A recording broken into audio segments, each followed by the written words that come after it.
আসসালামু আলাইকুম বন্ধুরা। আজকে আপনাদের সাথে আলোচনা করব কিরগিজস্তানে ওয়ার্ক ভিসায় কনভার্ট করার প্রক্রিয়া। যারা স্টুডেন্ট ভিসায় এবং ট্যুরিস্ট ভিসায় কিরগিজস্তানে প্রবেশ করেছেন কিন্তু অবৈধ হয়ে গিয়েছেন, মানে ভিসা করার নাই পরবর্তীতে, তাদেরকে ওয়ার্ক ভিসায় কনভার্ট করার সুযোগ দেওয়া হয়েছে কিরগিজস্তান প্রজাতন্ত্রের পক্ষ থেকে। 10 জুন 2025-এর মধ্যে এই প্রক্রিয়াটি চলমান থাকবে। তো আজকে প্রায় 4 তারিখ।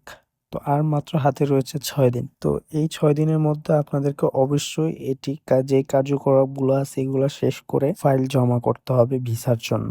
এখন আপনাদের কি করণীয়, টোটাল 5টি ধাপে আমি এটা আলোচনা করব, যেগুলো আপনি আপনার নিজেরটা নিজেই সাবমিট করতে পারবেন। প্রথম ধাপ, প্রাথমিক প্রস্তুতি।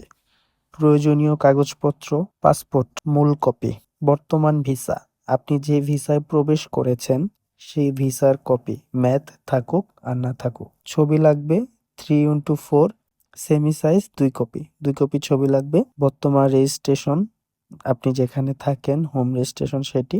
চাকরির অফার লেটার, মানে আপনি যেখানে কাজ করতে চান বা যে কোম্পানিতে কর্মরত আছেন সেই কোম্পানির অফার লেটার লাগবে। ধাপ 2, অপরাধমূলক রেকর্ড নেই এবং প্রশংসা পত্র সংগ্রহ করা।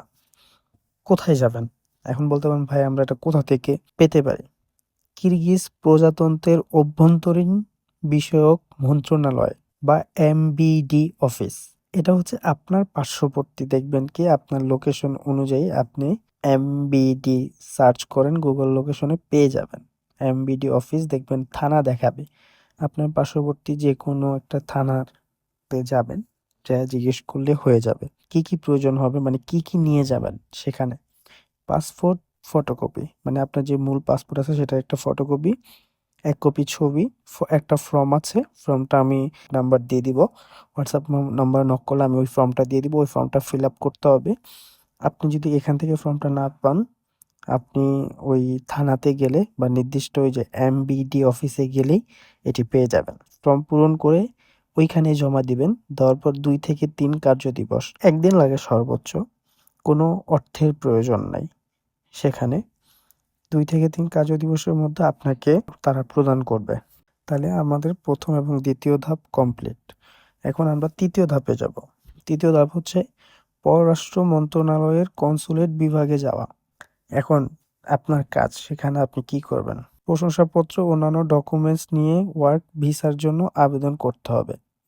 সেখানে যাবেন, আপনি যে ডকুমেন্টসগুলো কালেক্ট করছেন, প্রশংসাপত্র, সেটা নিয়ে সেখানে গিয়ে আপনার ভিসার জন্য আবেদন করতে হবে। 24 ঘন্টা খোলা থাকে, আমি নাম্বার দিয়ে দিব ডিসক্রিপশন বক্সে, আপনারা চাইলে ওই নাম্বারগুলোতেও যোগাযোগ করে নিতে পারবেন। ধাপ 4, রেজিস্ট্রেশন এবং ভিসা ইস্যু। রেজিস্ট্রেশন এবং ভিসা ইস্যু মানে আপনারা চাইলে আপনারা নিজেরও এটি আবেদন করতে পারবেন, যেহেতু ই ভিসা। আমি লিঙ্ক দিয়ে দিচ্ছি ডিসক্রিপশন বক্সে, www.evisai.gov.kg, ঠিক আছে? এটা আমি ডিসক্রিপশন বক্সের লিঙ্ক সম্পূর্ণটা আমি দিয়ে দিব, আপনাদের মন মতো আপনারা করে নিতে পারবেন। সরাসরি অফিসে গিয়ে আপনারা আবেদন করতে পারবেন। আবেদন জমা দিলে তারা তোমাকে নতুন ভিসা ইস্যু করবে। মোট কথা আপনি সরাসরি অফিসে গিয়েও আবেদন করতে পারবেন, ওই ওয়েবসাইটে গিয়েও আবেদন করতে পারবেন। তারপর রেজিস্ট্রেশন করতে হবে জরুরি। ধাপ 5, ধাপ 5-এ আপনার কোনো কাজ নাই, এটা হচ্ছে নিয়োগকর্তার দায়িত্ব, মানে যিনি আপনাকে নিয়োগ দিচ্ছেন তার কাজ। আপনি এটি আবেদন করার পর আপনি যে অফার লেটারটি পেয়েছেন, মানে যে কোম্পানিতে জব করবেন, তিনি আপনাকে যে কাজটা অফার করেছে সেখানে তার মেইল বা রেজিস্ট্রেশন নাম্বার আছে। সেখানে অফিস থেকে আপনি ভিসা আবেদন করার পর মেইল পাঠানো হবে, ওই মেইলটা অ্যাকসেপ্ট করতে হবে এবং এটার বৈধতা দিতে হবে আপনার মালিককে, মানে এটা রিপ্লাই করতে হবে। এবং এই নিয়োগ, আগে যে সিস্টেমটা ছিল, একটা লোক নিয়োগ দিতে হলে বা কোনো লোক আনতে হলে বাইরে থেকে কোটা ক্রয় করতে হতো, মানে আপনি যে কোম্পানিতে জব করবেন তার আগে গভর্নমেন্ট থেকে একটি কোটা নিতে হতো, মানে আমার এরকম একটা লোক লাগবে এরকম প্রস্তাব নিতে হতো, তারপর আপনার জন্য আবেদন করতে পারতো। তো এখানে ওনার কোনো কোটার প্রয়োজন নেই, আপনি তার ওয়ার্ক পারমিট দিয়ে আবেদন করলেই তাকে মেইল করা হবে। তিনি যদি ওকে বলে, হ্যাঁ ঠিক আছে এটা আমার লোক, আমি তাকে কাজে রাখবো, তাহলে আপনার ভিসা হয়ে যাবে। তবে অবশ্যই মনে রাখবেন আজকে 4 তারিখ।